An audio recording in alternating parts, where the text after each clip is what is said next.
Assalamualaikum warahmatullahi wabarakatuh. Pada kesempatan ini, saya akan membahas tentang pengujian hipotesis rata-rata yang dikhususkan, yaitu beda dua rata-rata menggunakan sampel besar di mana N-nya lebih besar dari 30. Untuk pengujian hipotesis beda dua rata-rata dengan sampel besar, uji statistiknya menggunakan distribusi Z. Nah, ada 5 tahap untuk pengujian hipotesis. Yang pertama adalah formulasi hipotesis, di mana H0-nya itu adalah μ1 sama dengan μ2, sedangkan hipotesis alternatifnya itu adalah μ1 lebih besar dari μ2, atau bisa juga μ1 kurang dari μ2, atau bisa juga μ1 tidak sama dengan μ2. Ya, nanti tergantung dari contoh dari soalnya.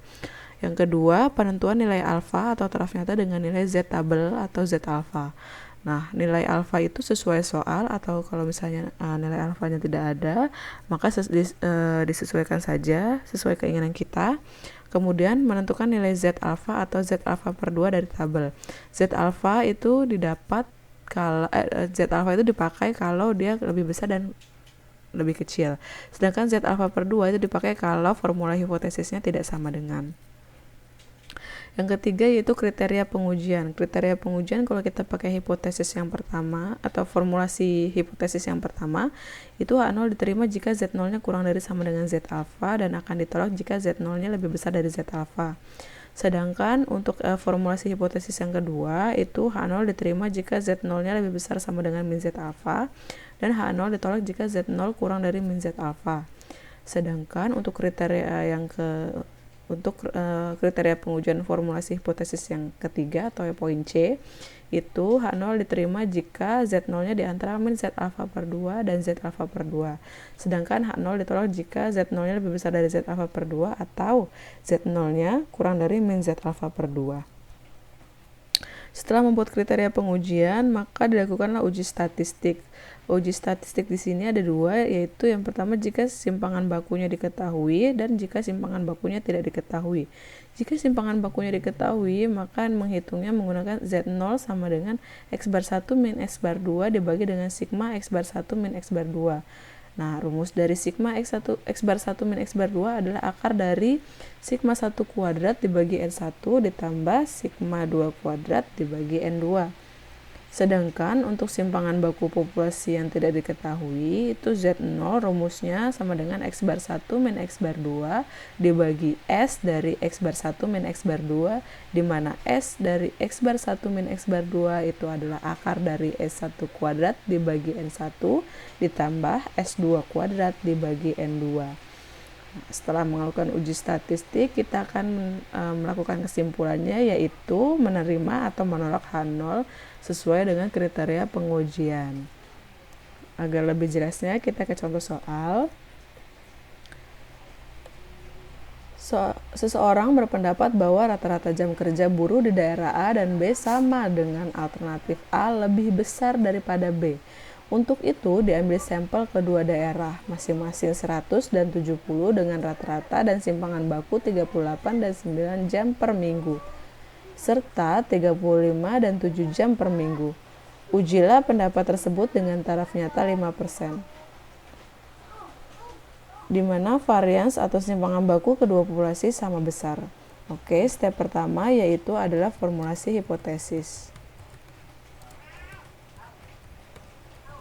Formulasi hipotesis di sini di soalnya itu adalah lebih besar daripada B. A lebih besar daripada B. Berarti kita akan mengambil formulasi hipotesis yang A karena dia lebih besar.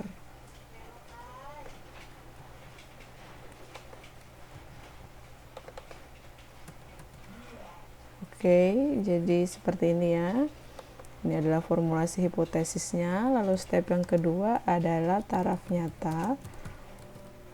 Taraf nyata atau nilai alfanya di sini diketahui ada 5% atau setara dengan 0,05 kalau dijadikan desimal.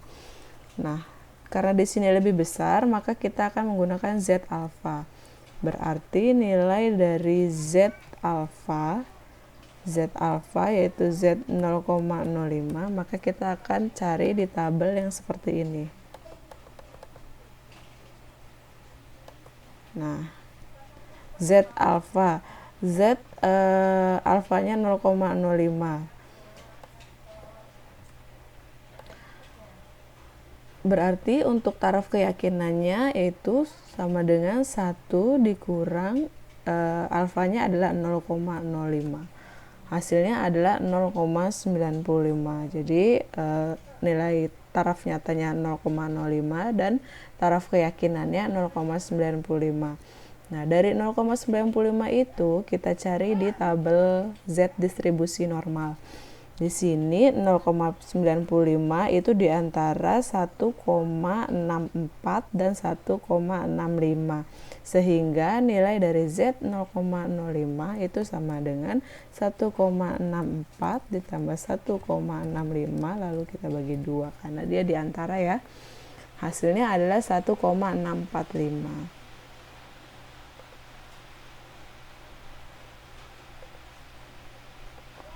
Nah, di sini berarti 1,645. Lalu step selanjutnya adalah kriteria pengujian. Di sini karena di sini lebih besar dari mu2, mu1 lebih besar dari mu2 atau formulasi hipotesisnya poin A, maka kita pakai yang kriteria pengujian yang ini.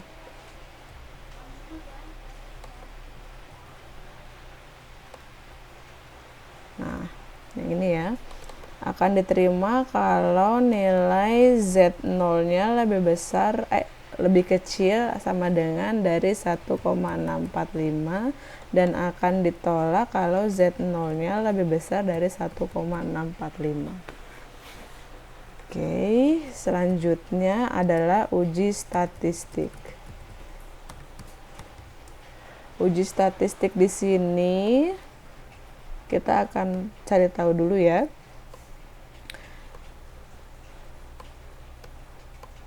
Nah, dari sini. Untuk itu diambil sampel kedua daerah masing-masing 100 dan 70.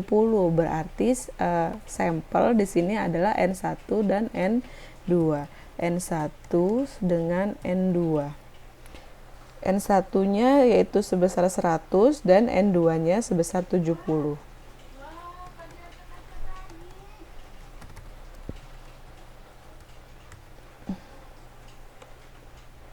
Lalu dengan rata-rata dan simpangan bakunya 38 dan 9 jam per minggu serta 35 dan 7 jam per minggu.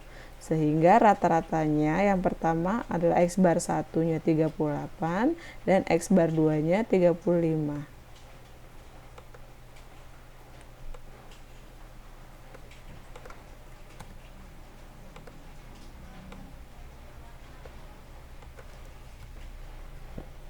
Lalu simpangan baku atau S1-nya 9, S2-nya 7.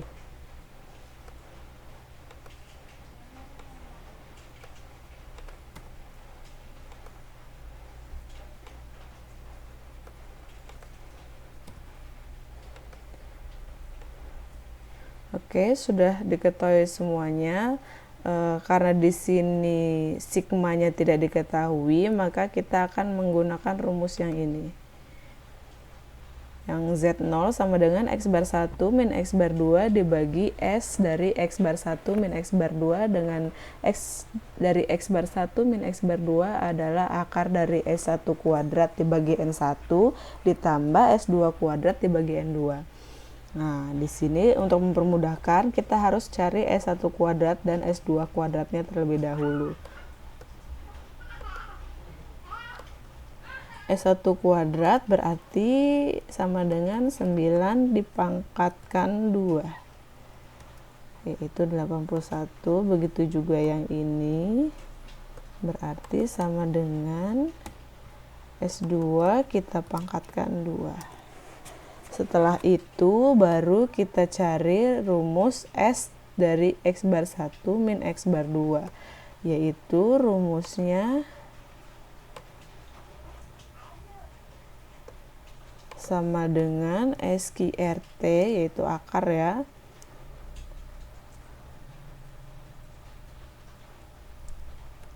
S1 kuadrat dibagi N1 ditambah S2 S2 kuadrat dibagi N2. Kita enter, itu adalah nilai dari S dari X bar 1 min X bar 2. Selanjutnya baru kita cari nilai dari Z0. Z0-nya rumusnya yaitu sama dengan X bar 1 min X bar 2 dibagi dengan S dari X bar 1 min X bar 2, lalu di enter. Hasilnya adalah 2,44.